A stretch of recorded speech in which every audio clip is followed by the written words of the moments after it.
Hello and welcome to interest.co.nz. I'm Gareth Vaughan with another of our double shot interviews. And I'm joined by Professor Siah Hwee, who is the BNZ Chair in Business in Asia at Victoria University. Welcome, Siah. Good to see you again. Good to see you again, Gareth. Look, Siah is also a regular contributor to interest.co.nz with weekly articles about Asia and New Zealand and the relationship. Your recent article, you started off on an interesting note, making a point about China and I guess the global obsession with how much the Chinese economy is growing and whether it's enough. Now, was it sort of about 7.3% in the latest quarter? What are your sort of concerns here about, I guess, everybody's obsession with the Chinese economy's growth? I think it's an interesting discussion. So, you read on international magazines and even our local newspapers, about this discussion about China's growth. Now, it's interesting, as I flagged quite a few times already, that expecting a country to grow for more than 7% every year, right, is actually a big ask. Right, especially for big countries, right, because it's all relative. The percentage that we're asking for is relative to the country's size. So it's like asking Walmart to grow by 7% a year. I mean, and that's not easy as well at the same time for large companies. Now, in terms of the percentage, right, I think a lot of people are grappling with, about the sort of a threshold of about 7.5, which has been achieved for many years. Now, then, of course, at this point in time, in the last quarter, they only had 7.3%, and everyone is saying, oh no, it's already coming down and coming down and coming down. But if you actually look at the World Bank and IMF, they are actually asking China to reduce their expectations. Right, and that's because China is undergoing a lot of reforms, right? And if China is going to grow, let's say, for example, as I mentioned in one of the article on the X factor in education as well, right? One way to grow is to try to actually produce more, and produce more means environmental concerns, right?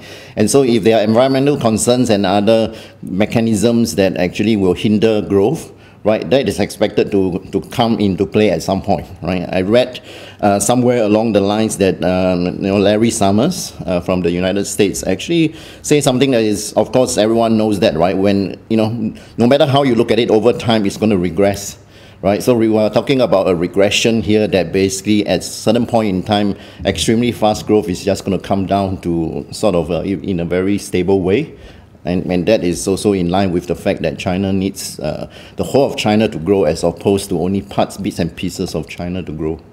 Well, one of the things that we often find is when a major Chinese piece of major Chinese economic data comes out, a figure like GDP, other ones too, there's often quite a bit of scepticism in the West as to whether we should actually believe them. Do you think that's fair?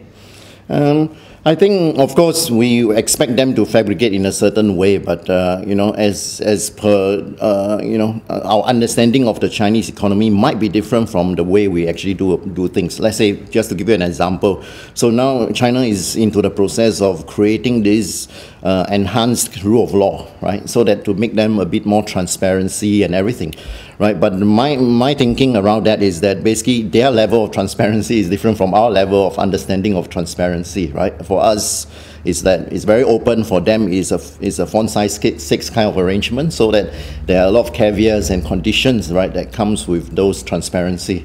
Right now, it's the same for the GDP as well, GDP growth as well, right? I think in some ways, I would imagine that some of the data has been massaged in ways, but at the same time, well, that's the only way we can actually know the actual figure, right? Unless somebody have good access to be able to ask questions about why these numbers are the way they are.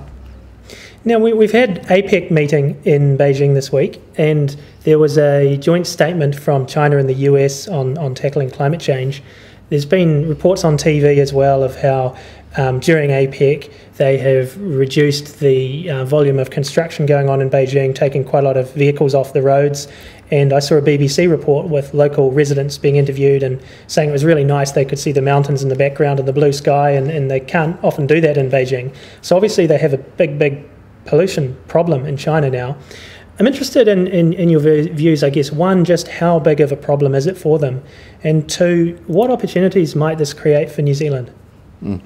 Now, let me go back to the part whereby we are talking about pollution in China, right? A couple of weeks ago, I was there, and one of the column that I wrote about the X factor in education, right, shows some snapshots of what we are talking about at 8:30 a.m. in Beijing. Now, and that's the bottom line. That's true, right? I mean, it could be bad because of the fact that it's in October, but at the same time, right, that's how bad it can go. And to some extent, right, it's basically of the fact that, APEC is an important meeting, right? It's again one of those mechanisms to which China can take the center stage, and at this point in time they are talking about leading the Asia Pacific area, right, and their development into more developed countries themselves, right, and that's because in Asia Pacific there is hardly any strong leadership, as in somebody, a big brother or some sort like that, to actually lead the front line. Now, so APEC is important. So what happens is that 2 weeks after I went there, and of course now what you see in Beijing is different from what I saw, right, at the same time, and that's because construction has stopped, factories has stopped, and everything has stopped for the same reason that with the central heating coming on in October in China, and with all those factories on, right, it is bound to have more pollution, right, as a result. So huge smog, right, and the word smog in Mandarin is called wumai, and it's actually a special term for this phenomenon, right? It never used to have that terminology more than 2 years ago. So it only started 2 years ago where they have this terminology called wumai, right, for this purpose. Now, so it's a serious thing, right? And actually, in regards to the China's growth, and that is something that is going to stop China from growing, right? We might not associate that very closely, but at the same time, you're thinking about construction of more factories and a lot of buildings in the West, for example, right? I remember that even like a few years back, if we actually look back to China's development, they were actually trying to develop the cities in the West. But the cities in the West are full of mountains and everything, right? So what happens is that when they try to flatten the mountains, right, the air gets polluted. And at some point, they actually stop, right, trying to do that. And you can see why they are starting to think about the economic belt, right, the Silk Road economic belt. And that's because that's another way to sort of making sure that the West cities are growing at the same time without flattening all the mountains, which cause a lot of pollution. So there's a lot of challenge there. But at the same time, if you think of it from the New Zealand's perspective, right, then there are a lot of things that we can think about. First is that a lot of these kind of products that they grow in China might not potentially be as good as those that we actually can produce in New Zealand, right? Of course, we are supposed to export $30 billion of goods over time, right? Which means that we might have to increase our production capacity, right? And if we are able to do that, then we are able to service the market, because somehow, despite the fact that China is going to increase its own production to serve its own demand, there's a good chance that the kind of goods that you produce in China, especially, for example, agriculture, right, might not be as conducive or might not be as nice, and the meat and food might not be as nice tasting as those that we can produce from New Zealand, right, using our environment, right? And of course, there are other things like I've mentioned in the X factor in education, right? That in fact these days all the Chinese students are very conscious about health, right? I mean, once upon a time when I was there, they never asked questions about this kind of things, but these days they are very conscious that the environment is actually not conducive. I've seen a report recently that says that smog has killed about 600,000 over Chinese a year, which is basically twice the size of Wellington. Yeah, that's a lot of people a year, right? So no kidding, right? Although it's also interesting to mention that while I was there was a marathon that happens in Beijing. I wonder why they have a marathon in the middle of the smog. Indeed. Now, you've also written this week about ASEAN, the Association of Southeast Asian Nations, the economic community that is being launched next year. Now, it's just interesting to just touch on the relationship between ASEAN and China, how that's changing, I guess, and what this means for New Zealand. Now, in the past, as I also mentioned in that column, is that China and ASEAN is almost like a substitution effect, right, from the foreign direct investments of the West, for example, in the US and from Europe as well. Now, then over time, if you are thinking about, which is an amazing thing that China is continuing to trying to achieve that 7% growth. In fact, they keep leaders of China government has actually come out and say, look, we are going to be able to maintain that growth, right, for some time to come, which is interesting because, it can be quite taxing, right, to try to maintain that pace. But as they try to maintain their pace, and as a result of the global financial crisis as well, right, in 2008, then you would imagine that one of the areas of growth is actually ASEAN, which has about 600 million people, which is twice the size of the US in terms of population-wise, right? And economy-wise also growing at the same time. And these are not, a lot of these countries in ASEAN are not developed yet, so there's a lot of opportunities out there. And a lot of them have lower cost than in comparison to China as well.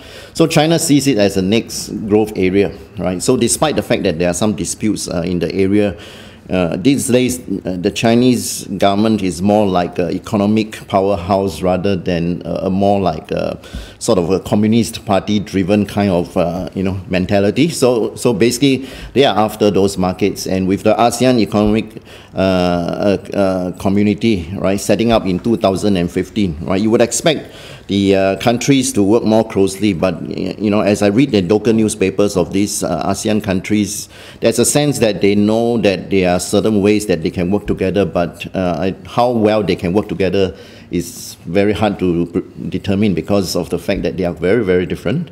Right, China at the same time is actually doing a lot of handshaking with all these economies in the ASEAN to try to make sure that the bilateral side is actually improving.